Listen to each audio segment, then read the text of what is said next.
그러니까 이런 개념이에요. 자, 수익이라는 거는 수익 구조를 한번 볼게요. 그러니까 수익이 났을 때도 매도 하겠죠? 그쵸? 수익이 났을 때도 저희는 매도를 할 겁니다. 손실이 났을 때도 매도를 할 겁니다. 아, 이거는 뭐 다 알고 있는 사실이에요. 근데 손실을 내는 케이스도 두 가지로 나뉜다는 거예요. 첫 번째 케이스는 내가 직접 지정가로 손절하는 게 있고, 손절 케이스가 세 가지죠. 내가 걸어놓은 스탑 로스에 손절되는 경우가 있고요. 세 번째는 스탑 로스가 쭉 밀려서 청산가까지 이탈하는 경우가 있어요. 세 번째 케이스는 거의 불가능이죠. 왜냐면 내가 이 두 번째 케이스인 스탑 로스를 한 1%나 2% 위에 걸어놨다라면 거의 그런 가능성은 거의 없겠죠. 그럼 내가 걸어놓은 스탑 로스에 손절하게 되면은 0.065의 수수료가 날아간단 말이에요. 이때. 그러니까 0.065가 마이너스가 0.075라고 하겠습니다. 이게 마이너스가 나는 거잖아요.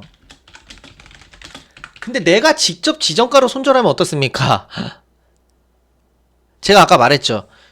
어떤 내가 뭐 이게 이동평균선 여러분들이 설정하셔서 하셔도 되는데, 매매에서 원칙을 세웠을 때 내가 이 데드크로스가 됐을 때는 내려간다 하방에다가 배팅을 해야 된다라는 거잖아요. 근데 하방에 배팅을 했는데 그 이후로 거의 올라가 버렸다라는 거예요. 주가의 흐름이. 그랬을 때 내가 이 포지션 스왑을 한 시점부터 반대 포지션, 내가 표현을 이렇게 하면 되겠네요. 내가 포지션을 스왑한 시점부터 다음 포지션 스왑까지 생기는 변동성 중에서 내가 그 진행하는 방향과 반대급부로 가는 그 변동성, 그것의 최대치, 그게 얼마인지를 여러분들이 구하셔야 된다라는 거예요. 그렇게 보면은 저는 이 매매는 이 매매는 10%는 그런 휩소가 좀 휩소라고 표현하면 그런 반대급부의 변동성이 안 나오더라. 가령 이런 거죠. 이게 계속 그림대로 나오지 않아요. 여기서 제대로 된 사례가 하나 있으니까 설명을 해드릴게요. 모든 매매는 손실을 반드시 품고 있습니다. 모든 매매가 그렇습니다. 손실이라는 요소를 우리들이 안고 가야 돼요. 근데 손실 수익 했는데 매매로서 손실보다 수익이 더 많이 나오는 구조를 만들면 최고고, 거기에 더불어서 내가 매매를 했을 때 수익이 0이어도 수수료로 돈을 벌 수 있는 구조로 만들면 되는 거예요. 자, 설명을 한번 드리겠습니다. 예를 들어서 내가 이 이동평균선으로 했는데, 자, 요렇게 데드크로스가 됐습니다. 그쵸? 그럼 우리는 어떻게 생각하냐면, 여기서부터 이게 주가가 떨어지겠거나 했는데 거기서부터 미친 듯이 올라가요. 이 이동평균선이 틀린 거겠죠? 그쵸? 그럼 이 시점에서 봤을 때, 다시 골든크로스가 됐을 때, 요 시점, 즉 내가 포지션을 스왑한 시점부터, 여기죠, 대략 포지션 스왑한 시점부터 다음 포지션 스왑까지 걸리는 이 변동성, 이거의 평균을 구해야 된다는 거예요. 그래서 이게 손절이 자주 안 나오게 해야지 시장가 수수료가 발생 안 한다라는 거죠. 그럼 계속 지정가 수수료로 계속 챙겨낼 수 있다라는 거예요. 우리가 손실을 보더라도, 평가 손이 돼서 우리가 포지션을 청산하더라도 거기서도 우리가 지정가 수수료로 조금이라도 받아서 손실을 최소화할 수 있으면 그 누적치가 나중에는 굉장히 안전마진이 된다라는 거예요. 그래서 이런 것들도, 이런 극단적인 케이스에도 보면 이게 한 3% 정도 반대급부로 올라갔구나 라는 걸 알 수 있는 거죠. 그래서 우리는 이럴 때는 돈 잘 벌겠죠. 이럴 때 이렇게 데드크로스 됐어. 그 다음부터 맞나요? 네, 여기서부터 계속 이제 내가 여기서 이렇게 뭐 분할 매수했는, 매도했다. 그럼 계속 수익 내는 거죠. 여기서 평단이 여기다 그러면 여기서 수익도 내고, 여기서 평단이 여기다 그러면 여기서 또 수익 내고, 그림대로 가는 거죠. 그림대로. 네, 그림대로 이렇게 가는 거예요. 그리고 여기서도 스무스하게 뭐 바뀌었기 때문에 얼마나 손실 났겠습니까? 그죠? 이렇게 하다가 이제 아주 크게 그림대로 가는 구간이 있다라는 거죠. 이때 돈을 엄청나게 많이 벌겠죠. 이럴 때. 그때 이제 계속 그림대로 나오는 거예요. 그림대로.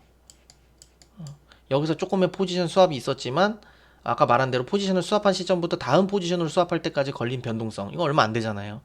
그 다음에 이런 걸 또 잡아서 시세 흐름을 만끽할 수 있다라는 거예요. 그쵸? 근데 여기서 또 이런 게 나오는 거예요. 자, 내가 여기에서 여기서 이제 한 이쯤에서 수익 냈다고 한번 가정을 해보겠습니다.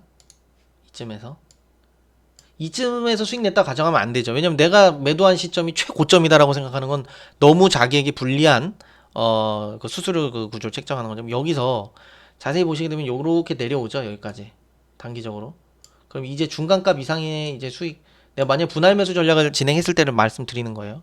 그럼 평단이 여기라 그러면 여기서 수익 구조가 나오는데 내가 혹여라도 여기서 익절을 못했다. 그러면 여기까지 이제 담기게 되겠죠. 그럼 평단은 어느 정도 될까요? 한 이쯤 되겠죠. 근데 뭐 이런 구간에서 이제 또 수익을 못 냈다 본인이, 여기서 이게 살짝 좀 아래로 내려와야 될 것 같거든요. 그러면은 우리가 여기서 수익을 못 냈다. 평균값 맞나요? 뭐 대충 해봅시다. 여기서도 이게 안 됐다. 진짜 심지어 이것까지 안 됐다. 그럼 내가 여기까지 분할 매수가 될 거 아니에요. 그 여기서부터 여기까지의 변동성이 187이면은 10%면은 2800이 돼야 된다라는 거죠. 대충. 그러면 2600이니까 800이니까 2500, 25,600 정도까지는 안 내려와야 된다는 거잖아요. 그쵸? 그럼 10%가 안 내려왔잖아요, 여기가.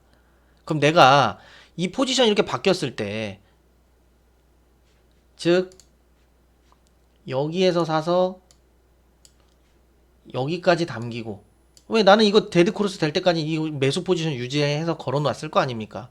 오른다에 베팅을 하고. 근데 이게 딱 됐을 때, 요렇게 올라왔을 때는 어떻게 된다는 거예요? 요 시점에. 손절을 지정가로 한다라는 거예요. 그럼 여기서도 우리가 0.025는 손실을 줄일 수 있다는 거예요. 그러니까 손실이 안 나는 매매를 한다는 건 미친 생각입니다. 그건 안 돼요. 그렇게 탐욕이에요. 그러니까 무리를 하게 되는 겁니다. 여기서 여기면 대충 뭐 여기 평단 될 거 아니에요. 그럼 여기서도 우리가 포지션 수합하면 어떻습니까? 1분이 끝나야지 한 요쯤 손실 보는 거잖아요. 그렇죠? 그럼 평단 대비해 가지고는 1.34% 정도밖에 손실 안 본다는 거예요. 물론 물량이 다 담기고 과중된 물량에서 손실을 보는 거지만. 네. 그래서 제가 말씀드리는 거는 이렇게 수익을 냈을 때도 지정가 수수료 곱하기 2배, 여기서 손실을 내는 경우에도 지정가 곱하기 수수료 곱하기 2배로 수치를 해야 된다는 거고, 이 손실을 내는 케이스에서 2번과 3번이 발생하는 경우는 최소화 시켜야 된다는 거예요. 그게 거의 없게끔 만들어야 된다는 거예요. 이게 마진 거래의 핵심이라는 겁니다. 즉 내가 쓰는 그 이동 평균선이 감당할 수 있는 그 레버리지, 그거를 설정을 잘 해줘야 된다는 거예요.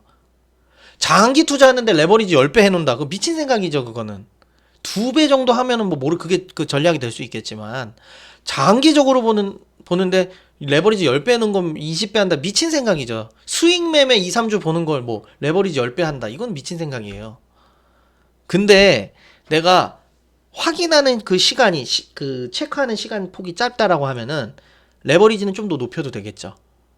그렇지만 아까도 말씀드렸듯이 포지션은 계속 바꿔가는 게 이 마진 거래잖아요. 내가 올라간다 했다, 롱으로 했다, 숏으로 했다, 왔다 갔다 하는 거잖아요. 근데 그럴 때 포지션에서 A 포지션에서 B 포지션으로 수합할 때까지 생기는 반대급부의 변동성의 평균치를 구해야 되는 거죠. 그리고 그것보다 조금 더 안전하게 보수적으로 레버리지 설정을 해놓고 어떤 경우가 있어도 지정가로 나올 수 있는 구조를 만들어야 된다는 거예요. 근데 변동성이라는 것 자체가 사실 예측은 안 되지만은 이런 부분 사실 직관적일 수 있어요. 옛날에 우리 제가 보여드린 차트도 안 맞을 때가 있습니다. 언제냐면 그 코로나 때 폭락했을 때 이제 공매 포지션은 크게 벌었겠죠. 쭉 내려왔다가 위아래로 20%씩 움직입니다. 매 시간이라고 표현해야 될까요? 미친 듯이 위아래로 20% 넘게 움직여요. 20% 넘는 건 아니고 뭐 한 10 몇 프로씩 움직입니다. 그랬을 때는 제가 그 센스 있게 레버리지를 20배로 바꿔서 그 5배로 바꿔서 그 감당할 수 있는 변동폭을 우리가 그 유도리 있게 바꿔줘야 되는 거죠, 이제. 그래서 핵심은 레버리지를 얼만큼 설정을 해야 되니, 레버리지를 그 우리가 쓰는 그 매매 전략에 따른 시간의 소요, 그 확인 주기 이런 것들 체크해서 그에 맞게 우리가 레버리지 설정을 해야 된다는 거예요. 자, 이번 시간 여기까지 하고 다음 시간에 또 이어가겠습니다.